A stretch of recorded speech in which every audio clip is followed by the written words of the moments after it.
Hello everyone, so myself Gaurangi Kushma and today I am back with my new video on declaratory decrees under the Special Relief Act 1963. So for this video, I'll be sharing my screen and I'll be explaining the same thing. So just give me a second.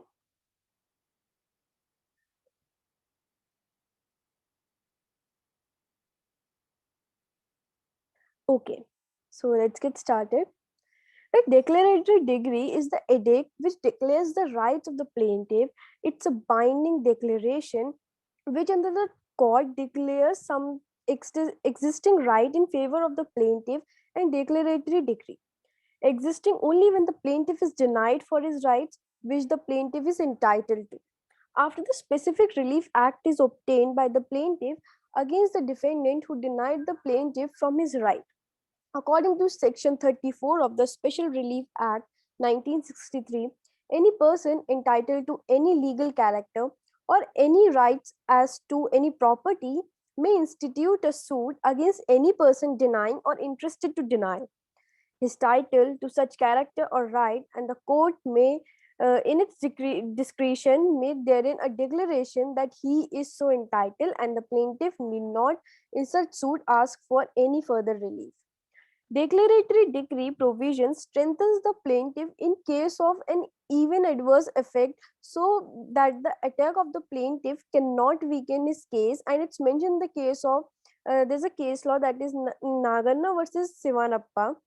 By the argument made in this case, it encourages the plaintiff to come forward to enjoy the rights which they are entitled to, and if any defendant deny the plaintiff from providing any rights which the plaintiff is entitled, then it gives them the power to file the suit and give special relief.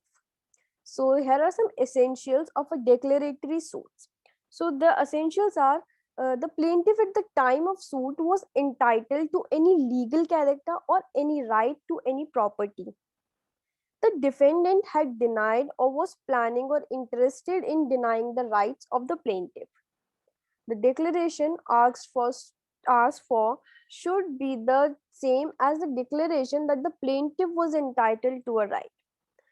The plaintiff was not in a position to claim a further relief than a mere declaration of his rights which have been denied by the defendant. So, next is when suit for declaration is not maintainable. Let's look into it. A suit for the declaration will not be maintainable under some circumstances which are to be mentioned below. Let's have a look. In the case of a declaration that the plaintiff did not infringe the defendant's trademark, for a declaration that during the lifetime of the tester, the will is invalid, no one can ask for a declaration of a non-existent right of succession. A suit by a student against a university for a declaration that he has passed the examination. If any person is seeking for a mere injunction without seeking for any declaration of title to which the plaintiff is entitled, so then the suit will not be maintainable and will not be laid down within its ambit. There's a case law for which is P. Buchi Reddy and others versus Anantullah Sudhakar. It was held that the plaintiff suit for a mere injunction without seeking a declaration of the title is not maintainable. Suit for a bare injunction, it's a condition where the suit is not maintainable because the case of the bare injunction, plaintiff and defendant both are claiming the title on which effective possession cannot be proved, and the suit of bare injunction is maintainable under section 41H of the Specific Relief Act 1963. Next is effect of declaration. Before going in depth analysis of what is the effect of declaration, first we should look at what is according to the section 35 of the Special Relief Act 1963. According to this section, a declaration made under this section is binding on both the parties to the suit and the persons claiming through them respectively, and where any of the parties are trustees. On the person for whom, if in existence at the date of declaration, such parties would be trustees. Let's understand how the effect of the declaration is being processed with the help of illustration, that is Ramu, a Hindu, in a suit to which Komal, his alleged wife, and a mother are defendants, seek a declaration that his marriage was duly commemorated and an order for the restitution of his conjugal rights. The court makes the declaration and order. Shubham claims that the Komal is his wife, then sues Ram for the recovery of Komal. The declaration made in the former suit is not binding upon Shubham. Also, there are some case laws. Let's have a look upon them. There are several case laws related to declaratory decree under the Special Relief Act 1963, in which several aspects of the declaratory decree has been covered up and judgment have been declared on that and was setting precedents to be followed up in the new cases of declaratory decrees. Some of the cases which are mentioned below are Tarak Chandra Das versus Anukul Chandra Mukherjee.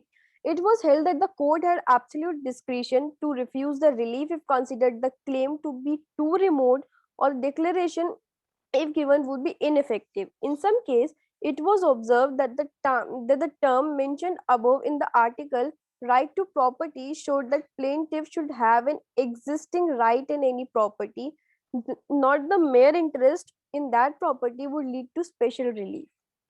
Another case law here is Ramlal versus Secretary of States.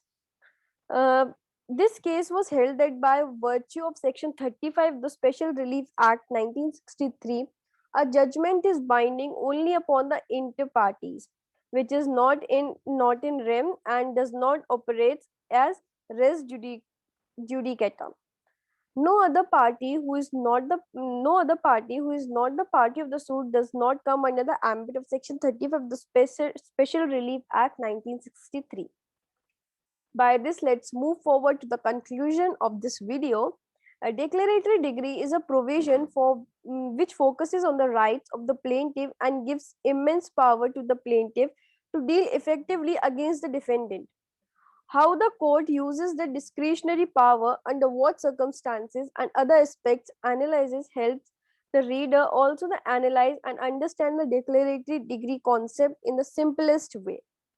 According to my opinion analysis, declaratory decree is a concept which is to be wider and covers more aspect than it currently does, and the main thing according to my opinion should be it amended in long term is that there should be a limitation on the use of discretionary power by the different courts, and fixation should be done in which cases or in which type of cases the discretion of court can be used.